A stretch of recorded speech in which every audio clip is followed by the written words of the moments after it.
আসসালামু আলাইকুম। নিরপেক্ষ নির্বাচন এবং তত্ত্বাবধায়ক সরকারের জন্য প্রয়োজনীয় সংবিধান সংস্করণে আমরা পক্ষ থেকে স্বাগতম। তো আজকের বিষয় হচ্ছে 1971 সালের মুক্তিযুদ্ধের সময় যে পাক ভারত যে সমঝোতা, যাকে আমরা মুক্তিযুদ্ধের বিজয় বলি, আসলে সেটা কোনো মুক্তিযুদ্ধের বিজয় ছিল না, সেটা ছিল পাকিস্তান এবং ভারতের সমঝোতা। এবং সেই সমঝোতা হয়েছিল 6 ডিসেম্বর ভারত পাকিস্তানের সঙ্গে সমঝোতা করে বাংলাদেশের স্বীকৃতি দেয়, এবং স্বীকৃতি দিয়ে 6 ডিসেম্বর ভারত পাকিস্তান কিন্তু সমঝোতা করে 16 ডিসেম্বর পর্যন্ত যায়।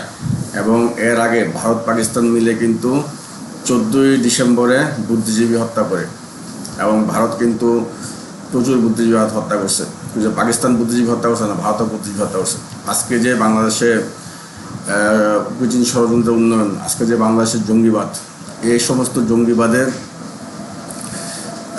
মূল কিন্তু সেই কুচিন ষড়যন্ত্র।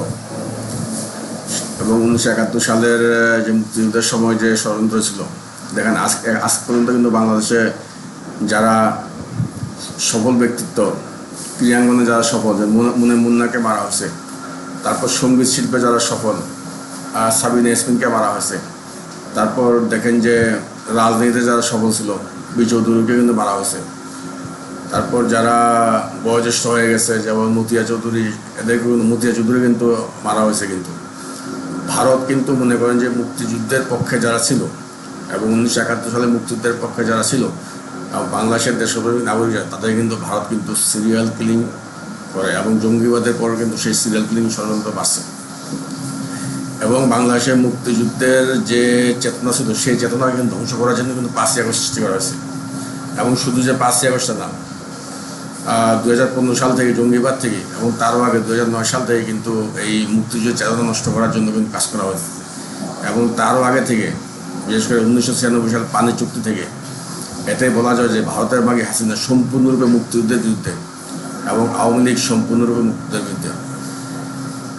এবং বাংলাদেশের জঙ্গিবাদের রাজনীতিতে কিন্তু পাক ভারত সমঝোতা আছে। 2018 সালে যে নির্বাচন, মানুষ কিন্তু উন্নয়নের নির্বাচন মনে করে, কিন্তু এই 2018 সালের নির্বাচন ছিল পাকিস্তান ভারতের সমঝোতার নির্বাচন। তখন কিন্তু আমেরিকার মদতে কিন্তু ইমরান খান ক্ষমতায় আসছিল, এবং ইমরান খানের সাথে হাসিনার সম্পর্ক ভালো ছিল। এই সমস্ত গোপন কথা কিন্তু পত্রপত্রিকা আসে নাই, কিন্তু তারপরে কিন্তু তখনকার পত্রপত্রিকা দেখবেন 2018 সাল থেকে 2024 সাল পর্যন্ত ইমরান খান এই যে 5 বছর ক্ষমতা ছিল, এই ইমরান খানের বদলে কিন্তু তখন কিন্তু বাংলাদেশে হাসিনা সরকার ছিল জঙ্গিবাদের কারণ। কিন্তু ভারত কিন্তু তখনও কিন্তু জঙ্গিবাদ ধরা খেয়ে গেছে। ভারত জঙ্গিবাদ ধরা খাওয়ার কারণে ভারত কিন্তু পাকিস্তান তখন সহায়তা করেছিল।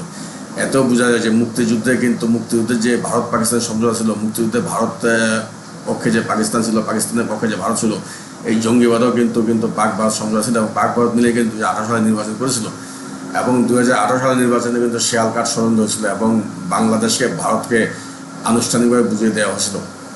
এবং তখন কিন্তু ভারতের মাগে হাসিনাটা আমেরিকায় যে ট্রাম্পের সঙ্গে যৌন অপকর্ম করছেন।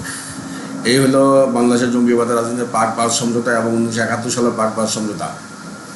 এবং এই 1971 সালে পাক ভারত যখন সমঝোতা হয়, এবং সেটা ছিল 6 ডিসেম্বর, তখন যে ভারতের তদানীন্তন জেনারেল ছিল জ্যাকবকে তখন ইন্দিরা গান্ধী পাঠাইছিল যে এখন বাংলাদেশের যে অবস্থা, পাকিস্তান নিশ্চিত হারবে, এবং মুক্তিযোদ্ধারা কিন্তু সব ফ্রন্টে বিজয় লাভ করতেছে। এখন এই মুক্তিযোদ্ধাদের বিজয়টা ভারতের পক্ষে কীভাবে নেওয়া যায়? মুক্তিযোদ্ধাদের বিজয়টা ভারতের পক্ষে নেওয়ার জন্য ভারতের হাতে তখন ছিল শরণার্থী। বাংলাদেশ থেকে যে ভারতের শরণার্থীগুলো গেছে, ওই শরণার্থীগুলো এখন যেহেতু ওই শরণার্থীগুলো ভারতে থাকে, তখন ভারত ছিল বাংলাদেশের সবচেয়ে বড় বন্ধু। এবং এই বন্ধু হয়ে কিন্তু ভারত তখন বাংলাদেশের উপর কিন্তু ছুরি মারছে, এবং ভারত কিন্তু তখন বাংলাদেশ কিন্তু ভারতে তখন কিছু বলতে পারেনি। তাছাড়া ভারত কিন্তু বাংলাদেশকে উপর দিয়ে সহায়তা করলো, তল দিয়ে কিন্তু বাংলাদেশে কিন্তু ভারত বঞ্চিত করছে। এবং 6 ডিসেম্বর কিন্তু আনুষ্ঠানিকভাবে জ্যাকব কিন্তু জেনারেল নিয়াজির সাথে কিন্তু কথাবার্তা বলে কিন্তু সমঝোতা পাকাপোক্ত করে যে যদি পাকিস্তান যদি বাংলাদেশ ছেড়ে চলে যায়, তাহলে কিন্তু ভারত পাকিস্তানকে সম্পূর্ণ নিরাপত্তা দেবে। এবং নিয়াজি তখন সেটা মেনে নিয়েছিল, কারণ নিয়াজি তখন ভেবেছিল যে এখন যদি মুক্তিযুদ্ধটা হাতে ধরা খেয়ে যায়, তাহলে কিন্তু পাকিস্তানের একটা আর্মিও বাঁচতে পারবে না। 93,000 আর্মি কিন্তু একটা আর্মি বাঁচতে পারবে না। মুক্তিযোদ্ধা যদি ঢাকা শহর ঘেরাও করে ফেলে এবং ঢাকা শহরে যদি ভয়ঙ্কর যুদ্ধ হয় এবং পাকিস্তান যদি হারে, সমস্ত পাকিস্তানি হানাদার বাহিনী কিন্তু মুক্তিযোদ্ধার হাতে পাকড়াও হবে এবং কিন্তু তারা কিন্তু ধরা খেয়ে যাবে। এবং তখন পাকিস্তান যে অনৈতিক কাজ করছে, ধর্ষণ করছে, হত্যা করছে, এই সমস্ত ধর্ষণ হত্যার কারণে এবং বাংলাদেশে কিন্তু তখন পাকিস্তানের বিরুদ্ধে জনমত ছিল প্রবল এবং পুরা বাংলাদেশ কিন্তু পাকিস্তানের বিরুদ্ধে ছিল পাকিস্তানের নোংরামের কারণে। এবং বাংলাদেশে তো পাকিস্তানের যে কলঙ্ক ইতিহাস আছেই, এবং সেই কারণে কিন্তু নিয়াজি দেখছে যে বাংলাদেশ হতে পারবে না। তখন এরা কুটচাল করে ভারত এবং পাকিস্তান সমঝোতা করে 6 ডিসেম্বর। এবং ভারত কিন্তু বুঝতে পারছে যে সমঝোতা হয়ে গেছে, পাকিস্তান বাংলাদেশে চলে যাবে, এবং 6 ডিসেম্বর কিন্তু ভারত বাংলাদেশে স্বীকৃতি দেয় এবং সব কিছু কিন্তু কুটচালে হয়েছে। এবং দেখেন আসলে 6 ডিসেম্বর ভারত যখন বাংলাদেশে স্বীকৃতি দেয়, এই 6 ডিসেম্বর কিন্তু তখন আসলে ভারত কিন্তু বাংলাদেশ থেকে মুক্তিযুদ্ধের বিজয়টা ছিনিয়ে নেওয়ার কিন্তু চেষ্টা শুরু করে। এবং 16 ডিসেম্বর যে বিজয় দিবস অনুষ্ঠান ছিল, সেটা কিন্তু ছিল একটা নাটক। কারণ বাংলাদেশের মুক্তিযুদ্ধের সর্বাধিনায়ক জেনারেল যে ওসমান গনি, এবং এই ওসমান গনিকে কিন্তু তখন মুক্তিযুদ্ধ অনুষ্ঠানে কিন্তু যেতে দেয়নি। ইতিহাস সবাই জানে, বাংলাদেশের মুক্তিযুদ্ধের ইতিহাস সবাই জানে যে ওসমান গনিকে কিন্তু সারেন্ডার সেরিমনিতে কিন্তু যেতেই দেওয়া হয়নি, তাকে আটকে দেওয়া হয়েছে। এবং জেনারেল ওসমান গনি তখন কিন্তু রিয়েলিটি বুঝতে পারছে, যে যুদ্ধের বাস্তবতা বুঝতে পারছে, যে 9 মাস যে যুদ্ধ করে পাকিস্তানকে পাকড়াও করে পাকিস্তানকে কোণঠাসা করলো। এখন ভারত এসে তাদের মনে করেন যে আমেরিকার মদত ছিল তখন ভারতের প্রতি, আমেরিকার মদত ছিল। আমেরিকা তো পাকিস্তানের পক্ষে ছিল, আমেরিকা তো মুক্তিযুদ্ধের সময় পাকিস্তানের পক্ষে ছিল, বাংলাদেশের বিপক্ষে ছিল। এবং 6 ডিসেম্বর পর থেকে কিন্তু আমেরিকা কিন্তু ভারতকে মদত দেওয়া শুরু করে, এবং আমেরিকার মদত পেয়ে কিন্তু ভারত কিন্তু তখন এটা করে এবং পাকিস্তান কিন্তু মেনে নেয়। আজকে যে বাংলাদেশের জঙ্গিবাদের রাজনীতি প্রকৃত চলে, ইরানিদের প্রকৃত চলে, এখানে কিন্তু আমেরিকা কিন্তু ভারতকে মদত দিচ্ছে।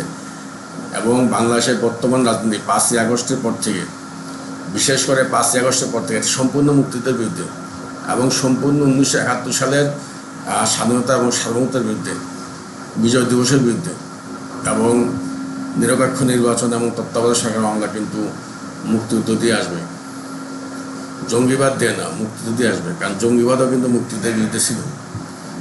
এবং 2018 সালের নির্বাচন আমি তো বললাম পাকিস্তানবাদ সমালোচনা ছিল, এবং এটা ছিল আমার বিরুদ্ধে মিথ্যা ধর্ষণ মামলা, এবং মামলা টিকে না, পাকিস্তানি মেয়েদের মামলা করছে আমার বিরুদ্ধে, মামলাও টিকে না। তখন হুজুর দিয়ে, সমস্ত মসজিদে কুখ্যাত হুজুর দিয়ে তখন ফতুয়ার মাধ্যমে তখন মামলা টিকেছে তারা, এবং সেটা 4 বছর 5 বছর তারা ক্ষমতা ভোগ করছে। এবং সরকার ষড়যন্ত্র ছিল। তো বাংলাদেশকে 2018 সালে কিন্তু বাংলাদেশকে ভারতের কাছে বুঝিয়ে দেওয়া হয়েছে, শুধু আনুষ্ঠানিকতা। এবং 5ই আগস্টে আনুষ্ঠানিকতা তারা সম্পূর্ণ করছিল, কিন্তু আল্লাহর রহমতে আল্লাহ পাক তো মাফ করছেন। তারপরে যদি ভূত রয়ে গেছে পুস্তকালয়তে এখনও কিন্তু ভারতের সেনা ইউনিট রয়ে গেছে একটা, যেটা পশ্চিমবঙ্গের মেজরিটি বাংলাদেশের হিন্দু সম্প্রদায়, আওয়ামী লীগের কিছু কুখ্যাত দালাল এবং বিএনপি জামাত হেফাজতের কিছু দালাল মিলে যে একটা সেনা ইউনিট এখনও পুস্তকালয় আছে, এই ভূত কিন্তু রয়ে গেছে। তো এই ভূত বিদায় হওয়ার পর আগ পর্যন্ত কিন্তু মনে করেন যে সমস্যা, এবং দেশের জন্য সবাই দোয়া করবেন যে এই ভূত যাতে চলে যায় পুস্তকালয় থেকে।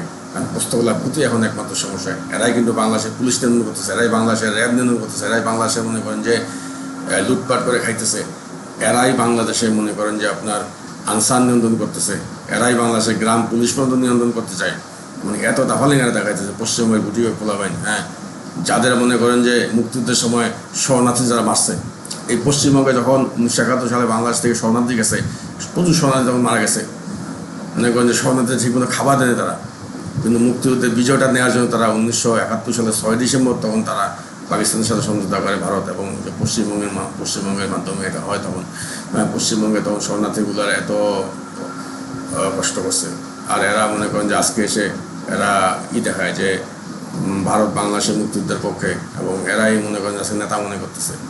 আজকে ভারত বাংলাদেশকে নিয়ে যাওয়ার জন্য মনে করেন যে আপনার 5ই আগস্ট সৃষ্টি করছে। আল্লাহ পাক মাফ করুক, আল্লাহ পাক আমিন। এবং নিরপেক্ষ নির্বাচন তত্ত্বাবধায়ক আমরা কিন্তু মুক্তিযুদ্ধের মাধ্যমে আসবে ইনশাআল্লাহ। ধন্যবাদ।